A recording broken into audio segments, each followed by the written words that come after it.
എന്റെ മാത്രം പാർട്ട് 2. രചന SMG. അവതരണം ഷാഹുൽ മലയിൽ. എഡിറ്റിംഗ് ഷെരീജ് പൂനൂർ. അതെടി, ഞാൻ കെട്ടും. സിദ്ധുവിനെ പോലെ ഒരു മനുഷ്യനെ സ്നേഹിക്കാൻ അവന്റെ കൂടെ നിൽക്കാനും ഭാഗ്യം വേണം. ആ ഭാഗ്യം നിനക്ക് ഇല്ലാതെ പോയി. നീ പണത്തിന് പിന്നാലെ പോയിക്കോ.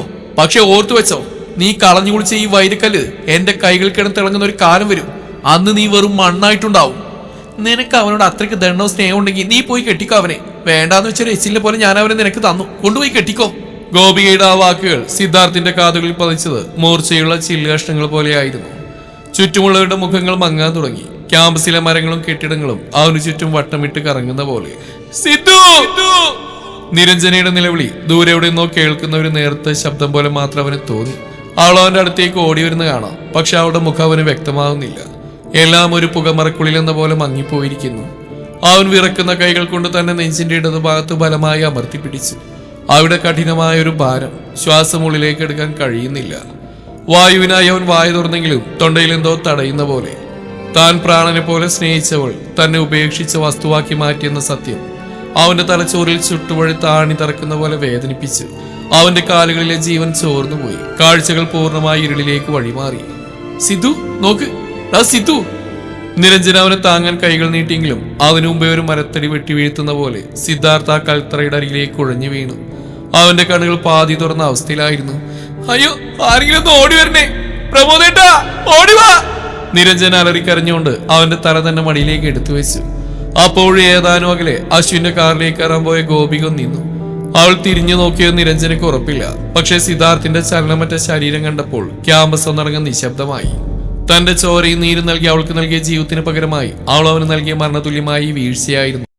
നിരഞ്ജനയുടെ കണ്ണുനീർ സിദ്ധാർത്ഥിന്റെ വിളറിയ മുഖത്ത് വീണുകൊണ്ടിരുന്നു. സിദ്ധാർത്ഥ് അറിഞ്ഞില്ല, തന്നെ തനിച്ചാക്കി പോയവൾക്ക് പകരം തനിക്ക് വേണ്ടി ജീവൻ നൽകാൻ തയ്യാറുള്ള ഒരാൾ തന്റെ തലമടിയിൽ വെച്ച് കരയുന്നുണ്ടെന്ന്. ആശുപത്രിയുടെ നാഴികളിൽ മരുന്നിന്റെ മണത്തേക്കാൾ കൂടുതൽ സിദ്ധാർത്ഥിനെ ഉറ്റവരുടെ ശ്വാസം മുട്ടിക്കുന്ന സങ്കടമായിരുന്നു പടർന്നു നിന്നിരുന്നത്. ICUവിന് പുറത്ത് സിദ്ധാർത്ഥിന്റെ അച്ഛനും അമ്മയും തകർന്നിരിക്കുകയായിരുന്നു. നിരഞ്ജന അവരുടെ അരികിൽ തന്നെ ഉണ്ടായിരുന്നു. അവളുടെ കണ്ണുകൾ കരഞ്ഞു കലങ്ങിയിരുന്നു. ഡോക്ടർ പുറത്തേക്ക് വരുന്ന കണ്ടതും അവരെല്ലാവരും കൂടി അദ്ദേഹത്തിന് ചുറ്റും കൂടി. ഡോക്ടർ, എന്റെ മോൻ എങ്ങനെയുണ്ട്? അവൻ കണ്ണു തുറന്നു. സിദ്ധാർത്ഥിന്റെ അമ്മയുടെ ശബ്ദമിടറി. ഡോക്ടർ ഒരു നിമിഷം മൗനമായി നിന്നു. പിന്നെ ഒരു ദീർഘശ്വാസം എടുത്തുകൊണ്ട് സിദ്ധാർത്ഥിന്റെ അച്ഛന്റെ തോളിൽ കൈവച്ചു. ശരീരത്തിനേറ്റ മുറിവുകൾ മരുന്നുകൊണ്ട് ഉണക്കാം. പക്ഷെ സിദ്ധാർത്ഥിന്റെ പ്രശ്നം ഇപ്പൊ അതല്ല. അവനിപ്പോ അതിഭീകരമായ ഒരു ക്ലിനിക്കൽ ഡിപ്രഷനിലേക്ക് വീണുപോയിരിക്കുകയാണ്. പുറമേ അവൻ ശാന്തനായിരിക്കാം, പക്ഷെ ഉള്ളിൽ അവനെല്ലാം അവസാനിപ്പിക്കാൻ തീരുമാനിച്ച പോലെയാ തോന്നുന്നത്. അമ്മയുടെ നെഞ്ചിൽ നിന്നൊരു നിലവിളി ഉയർന്നു. അയ്യോ, എന്റെ മോൻ എന്തു പറ്റി? ഡോക്ടർ പറയുന്നത് എനിക്ക് മനസ്സിലാവുന്നില്ല. എന്റെ മോനൊരു പാവാണ് ഡോക്ടർ, അച്ഛൻ തളർന്ന സ്വരത്തിൽ പറഞ്ഞു. ഡോക്ടർ ഗൗരവത്തോടെ തുടർന്നു. അവൻ ഭയങ്കരമായിട്ട് വിശ്വസിച്ച ആരോ അവന്റെ ആത്മാഭിമാനത്തെ ചോദ്യം ചെയ്തിട്ടുണ്ട്. സ്നേഹിച്ച ഒരാളിൽ നിന്നുള്ള ഇത്രയും ക്രൂരമായ വാക്കുകൾ അവന്റെ തലച്ചോറിലെ ചിന്തകളെ മരവിപ്പിച്ച് കളഞ്ഞു. അവൻ ആരോടും സംസാരിക്കുന്നില്ല, ഭക്ഷണം കഴിക്കാൻ കൂട്ടാക്കുന്നില്ല. ഇങ്ങനെ പോയാൽ അത് അവന്റെ ജീവന് തന്നെ ഭീഷണിയാവും. അവനെ ഈ അവസ്ഥയിൽ നിന്ന് മാറ്റാൻ മരുന്നുകളെക്കാൾ കൂടുതൽ സ്നേഹവും കരുതലും വേണം. അവനെ വീണ്ടും തനിച്ചാക്കരുത്. നിരഞ്ജന ആ വാക്കുകൾ കേട്ട് വിതുമ്പിപ്പോയി. സിദ്ധാർത്ഥിന്റെ അമ്മ അവളുടെ കൈ പിടിച്ച് കരഞ്ഞു. മോളെ, നിനക്കറിയാലോ അവൻ അവളെ എത്രത്തോളം സ്നേഹിച്ചാണെന്ന്. എന്നിട്ടും അവളവനെ കൊല കൊടുത്തല്ലോ. കരയില്ലേ അമ്മേ? നിരഞ്ജന അമ്മയെ ചേർത്ത് പിടിച്ചു. സിദ്ധുവിനൊന്നും സംഭവിക്കില്ല. അവളുടെ കണ്ണുകളിൽ പ്രണയമല്ല, മറിച്ച് തന്റെ സുഹൃത്തിനെ ഈ അവസ്ഥയിലാക്കിയവളുള്ള വാശിയായിരുന്നു. അമ്മ പേടിക്കണ്ട, സിദ്ധുവിനൊന്നും സംഭവിക്കില്ല. അവൾ അവനൊരു പാഴ്വസ്തുവിനെ പോലെ വലിച്ചെറിഞ്ഞു പോയെങ്കിൽ അവനെ പഴയതിനേക്കാൾ കരുത്തിനായിട്ട് ഞാൻ തിരികെ കൊണ്ടുവരും. പ്രണയിച്ചവൾ ചതിച്ചു വന്നതിന്റെ പേരിൽ എന്റെ കൂട്ടുകാരൻ തോറ്റുപോകാതിരിക്കാൻ ഞാൻ കൂടെ ഉണ്ടാവും. അതെന്റെ ഉത്തരവാദിത്വമാണ്. നിരഞ്ജന ഡോക്ടറുടെ അനുവാദം വാങ്ങി പതുക്കെ ICUവിനുള്ളിലേക്ക് കയറി. അവിടെ മരുന്നുകളുടെയും മെഷീനുകളുടെയും ശബ്ദത്തിനിടയിൽ മരവിച്ച നോട്ടത്തോടെ കിടക്കുന്ന സിദ്ധാർത്ഥ് അവൾ അവന്റെ അരികിൽ ചെന്നിരുന്നു. അവന്റെ കൈപ്പത്തിയിൽ മെല്ലെ തൊട്ടു. സിദ്ധാർത്ഥ് ഒന്ന് കണ്ണു തുറന്നു നോക്കിയെങ്കിലും തിരിച്ചൊന്നും പ്രതികരിച്ചില്ല. അവന്റെ കണ്ണുകളിൽ സർവ്വവും നഷ്ടപ്പെട്ടവന്റെ ഒരു തരം മരവിപ്പായിരുന്നു. സിദ്ധു, നിരഞ്ജന മൃദുവായി വിളിച്ചു. നീ എന്തിനാ ഇങ്ങനെ കിടക്കുന്നത്? ഒരാൾ നിന്നെ വേണ്ടെന്ന് വെച്ചതിനർത്ഥം നിന്റെ ജീവിതം അവസാനിച്ചു എന്നല്ല. നിന്നെ സ്നേഹിക്കുന്ന നിന്റെ അച്ഛനും അമ്മയും പുറത്ത് തകർന്നിരിപ്പുണ്ട്. നിനക്ക് വേണ്ടി പൊരുതാൻ ഞാനുണ്ട്. നീ എഴുന്നേൽക്കണം. നിന്നെ തോൽപ്പിച്ചവർക്ക് മുമ്പിൽ നീ ജയിച്ച് കാണിക്കണം. സിദ്ധാർത്ഥിന്റെ കണ്ണിൽ നിന്നൊരു തുള്ളി കണ്ണുനീർ തലയിണയിലേക്ക് ഒലിച്ചിറങ്ങി. നിരഞ്ജന അത് തുടച്ചു കൊടുത്തില്ല. ആ കണ്ണുനീർ അവന്റെ ഉള്ളിലെ വിഷം പുറത്തു കളയട്ടെ എന്ന് അവർ ആഗ്രഹിച്ചു. ആ നിമിഷം അവളെടുത്ത തീരുമാനം ഒന്നായിരുന്നു. ഒരു സുഹൃത്തായി തണലായി നിന്ന് അവനെ ഈ പടുകുഴിയിൽ നിന്ന് രക്ഷിക്കുമെന്ന്. ആശുപത്രിവാസം കഴിഞ്ഞ ദിവസങ്ങൾക്ക് ശേഷം സിദ്ധാർത്ഥ് വീട്ടിൽ തിരിച്ചെത്തിയെങ്കിലും അവൻ പഴയ സിദ്ധാർത്ഥായിരുന്നില്ല. മുറിക്കുള്ളിലെ ഇരുട്ടിൽ പുറം ലോകവുമായി ബന്ധമില്ലാതെ അവൻ ഒതുങ്ങിക്കൂടി. അവൻ കോളേജിലേക്ക് വരുന്ന നിർത്തി. എന്നാൽ നിരഞ്ജന കോളേജിൽ വരുന്നുണ്ടായിരുന്നു. സിദ്ധുവിന്റെ അവസ്ഥ കണ്ട് നീറുന്ന മനസ്സുമായി കോളേജ് വരാന്തയിലൂടെ നടക്കുമ്പോൾ അവൾ ഗോപികയെ വീണ്ടും കണ്ടുമുട്ടി.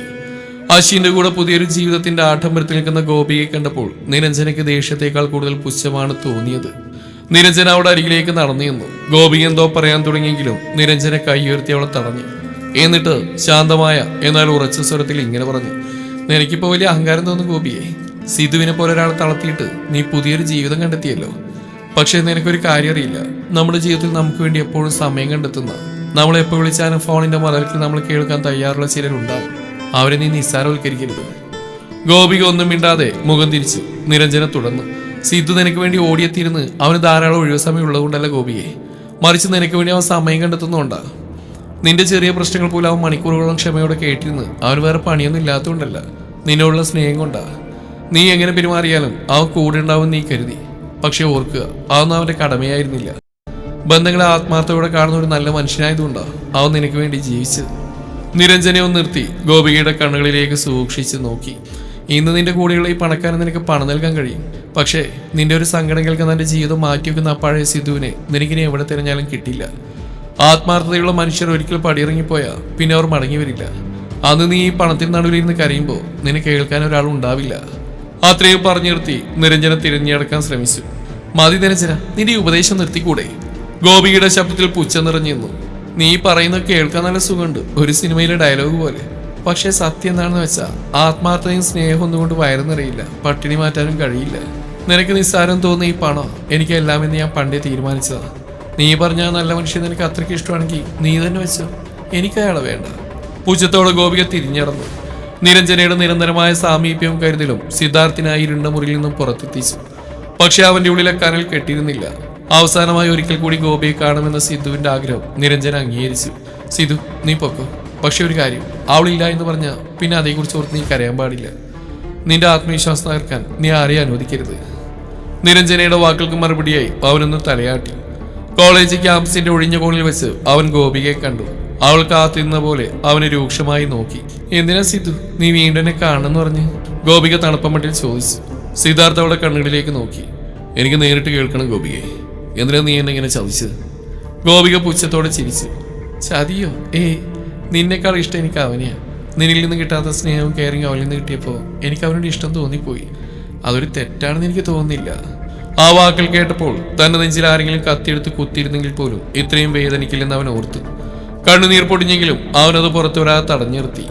എന്നിൽ നിന്നും കിട്ടാത്ത എന്ത് സ്നേഹാടി അവനിൽ നിന്ന് എനിക്ക് കിട്ടിയത്? അവന്റെ വാക്കിൽ ദേഷ്യവും സങ്കടവും കലർന്നിരുന്നു.